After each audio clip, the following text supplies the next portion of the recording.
agenda. Helen, thank you very much. We'll see you again shortly. Well, as we've been reporting this afternoon, the government had hoped to have the carbon tax repealed through the Senate today. It will have to wait another day.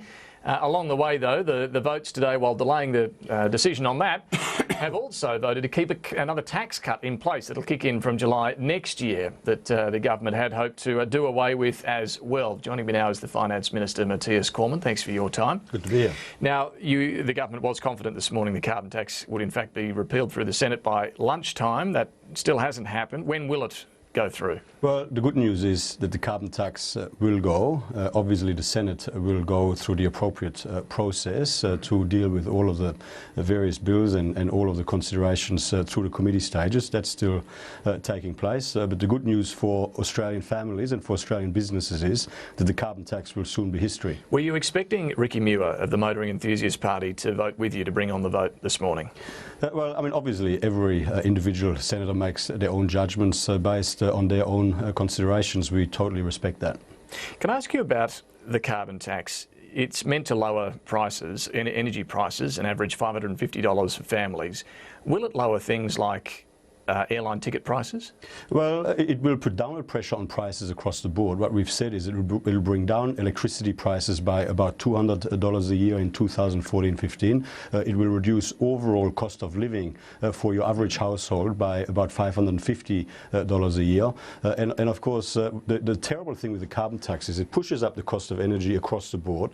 Energy is an important input cost for things, whether it's airlines or whether it's manufacturing, whether it is agriculture, whether it's transport. And yet Qantas has this afternoon put out a statement saying the repeal of the carbon tax is not going to see ticket prices lowered. Well, I mean, that's obviously a matter for Qantas. Qantas is engaged in some robust competition, and I'm sure that the prices that Qantas is able to charge will be determined by what the market will bear, given the alternatives that are available. Well, indeed, that's the reason they say they didn't actually put prices up, because of competition. When the carbon tax came in, they absorbed that. Now that the carbon tax is going, though, they're not going to pass on a saving. Well, the good news is that electricity prices will be lower than what they would have been.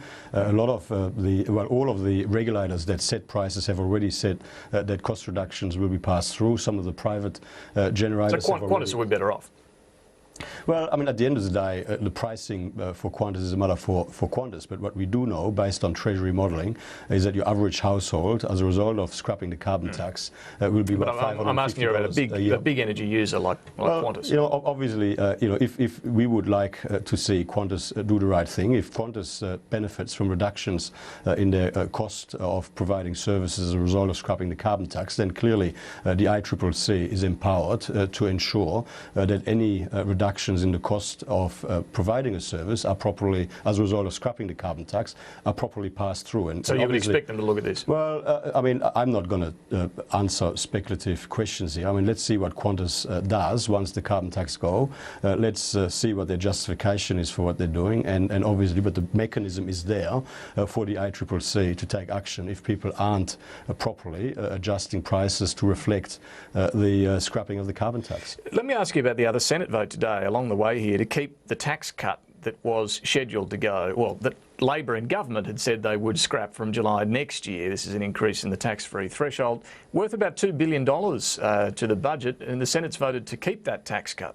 Well, the Labor Party today voted against their own measure to repair the budget, which they initiated in their last budget, which they banked in their last budget, which they failed to legislate in their last budget. But today, as you've said, Labor voted to blow another $1.5 billion hole into the budget or thereabouts. That is sort of part of $40 billion in savings that the Labor Party is currently opposing in the Senate. Where are you to find that money? Well, what I have to say here is Labor was very bad at managing money when Kevin Rudd and Julia Gillard were running the show. They're even more reckless and more irresponsible now that Bill Shorten and Chris Bowen are running the show. I mean, Bill Shorten will have to start explaining how he's going to pay for the debt and deficit disaster that Labor left behind, how he's going to start to pay for these sorts of budget black holes when he is starting to vote against Labor's own budget measures to repair the budget. And it's not just Labor, though, is it? Clive Palmer is threatening to punch a $9 billion hole in the budget by keeping the school kids bonus, low income super contribution.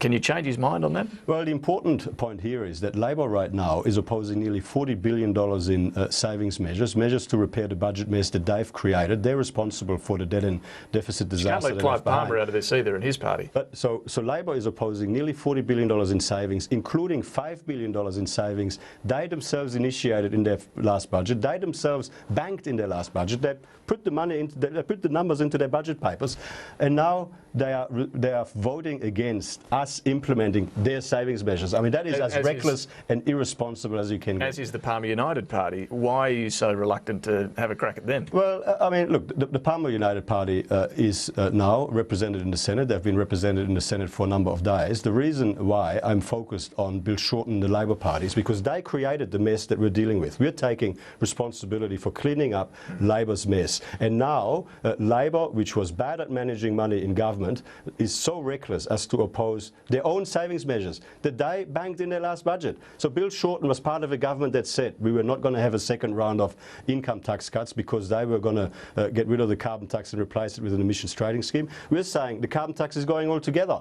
So if you thought it was right not to proceed with the second round of tax cuts given the state of the budget, then it is even more right now. You're in government though. You've got to negotiate with this Senate. That means Labor, the Greens, the Palmer United Party, the other crossbenchers as well. If you're unable to convince them on all of these measures, is it possible the budget could in fact be in a worse position than it is now come the next election? Well, we inherited a budget in very bad shape from the Labor Party, and we've delivered the budget that Australia needs if we are to protect our living standards and if we're to build opportunity into the future. That's the point. Well, we are putting budget measures to the Senate one by one. You know, a number of the budget measures, all of the budget measures so far until today that we've put to the Senate have been passed by the Senate, despite noises to the contrary in the lead-up. We will continue to engage courteously and professionally with all of the senators represented in the Senate, in particular crossbench senators. But what we say to the Labor Party, it is time that you faced up to the mess that you left behind. It is time that you stopped being in a state of denial about the budget you left behind and about the fact that the carbon tax is actually going. Ultimately, though, will you have to give the senators something they all seem to want, and that is scrapping the paid parental leave scheme that the government has planned?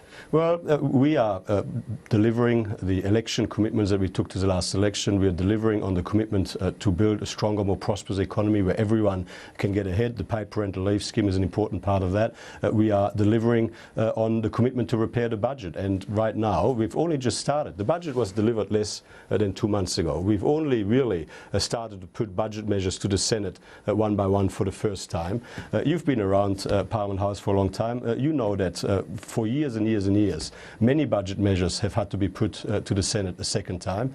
If that has to be done, we'll do it, and let's just see whether with time and with all of the good arguments on our side we'll eventually be able to convince Labor to take responsibility for the mess they created. Finance Minister Mathias Cormann, thank you. Always good to be here. We'll take a break then. Back with our panel. We're talking to Phil Curry and Greg Sheridan. Stay with us.